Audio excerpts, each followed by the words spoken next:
Петровец прераснува во модерна урбана општина. Се гради нова сообраќајница кон индустриската зона, се реконструираат локалните улици, се поставува лед улично осветлување, се градат пешачко-велосипедски патеки, никнуваат нови зелени површини, спортски сали и игралишта, а се градат и модерни живеалишта.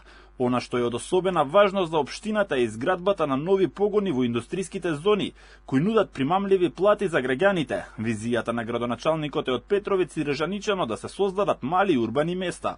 Најголемата мултифункционална зона Чојлија од 230 хектари целосно е продадена од страна на општина Петровец. Во моментот се градат повеќе од 9 хали на фирми, кои тие фирми ќе имаат голем број на вработувања.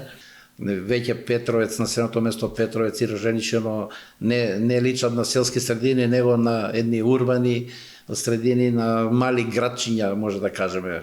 Близу основното училиште Кочо Рацин почнува изградба на нова детска градинка со средства од унгарскиот кредит, со што ќе се реши долгогодишниот проблем со недостиг на капацитети. Изградени се 6 нови стамбени згради, а во тек и изградбата на уште 3.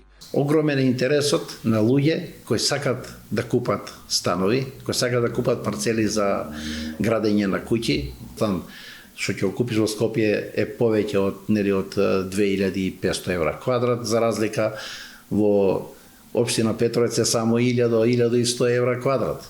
Со истите средства од унгарскиот кредит, општината аплицира и за изградба на нов културен дом, патишта во должина од 6500 метри и канализација во село Огњанци.